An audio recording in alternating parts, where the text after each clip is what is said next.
दोस्तों, आज की कहानी है शापित आत्माओं का आतंक। गहरे जंगल के बीचों बीच एक पुरानी हवेली खड़ी थी जिसका नाम था विषधरा हवेली। इस हवेली का इतिहास रक्त से लिखा गया था। कहते हैं कि यह हवेली एक समय राजा वीरेंद्र सिंह की थी, लेकिन जब एक तांत्रिक की बद्दुआ इस हवेली पर पड़ी तब से यह श्रापित हो गई। अब यहां सिर्फ अंधेरा, मौत और अनदेखी दहशत का साया था। रहस्यमयी शुरुआत। अभय एक युवा खोजी पत्रकार था जिसे रहस्यमयी घटनाओं में दिलचस्पी थी। जब उसने सुना कि विषधरा हवेली में कई लोग गायब हो चुके हैं तो वह अपनी टीम के साथ वहां जाने को तैयार हो गया। उसकी टीम में 3 लोग थे, रीना, सूरज और निखिल।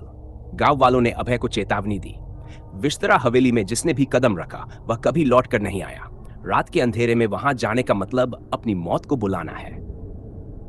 लेकिन अभय को इन सब बातों पर यकीन नहीं था। उसे लगा कि यह सब अंधविश्वास है। हवेली का पहला कदम रात बजे चारों दोस्त टॉर्च और कैमरा लेकर हवेली में दाखिल हुए।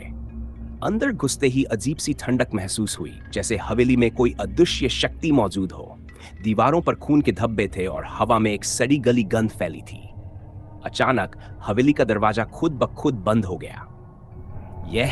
यह हवा की वजह से होगा, निखिल ने कहा, पर उसकी आवाज में डर झलक रहा था। भूतों का खेल शुरू।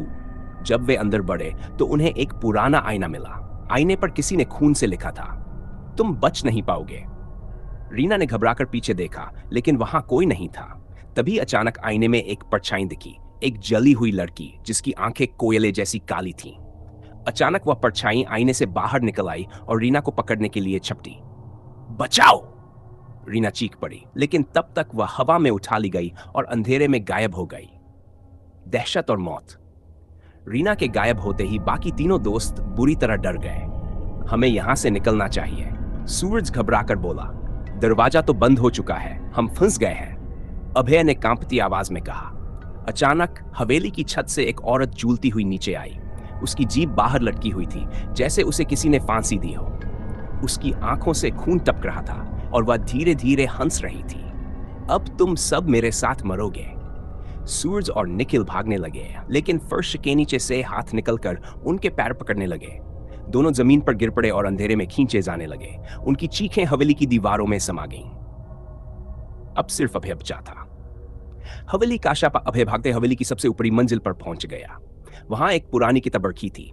उसमें लिखा था कि यह हवेली राजा वीरेंद्र सिंह की पत्नी रानी मृणालिनी के खून से बनी थी। राजा ने एक तांत्रिक से शक्ति पाने लिए अपनी पत्नी और बच्चे की बलि दी थी, लेकिन मरते समय रानी ने श्राप दिया था कि जो भी इस हवेली में आएगा उसकी आत्मा कभी मुक्त नहीं होगी। तभी अभय को अपने पीछे एक ठंडी सांस महसूस हुई। उसने पलटकर देखा, रानी मृणालिनी का भूत उसकी ओर बढ़ रहा था। आंखों में खून उतर आया था। अभय चीखता हुआ भागा, लेकिन जैसे ही उसने दरवाजे को छूने की कोशिश की, एक अदृश्य शक्ति ने उसका गला पकड़ लिया। उसकी आंखें बाहर निकलने लगी, शरीर हवा में लटक गया और फिर सब कुछ अंधेरा हो गया। अंतहीन दहशत। सुबह गांव वालों ने देखा कि हवेली के दरवाजे पर चारों दोस्तों की तस्वीरें खून से बनी हुई थी।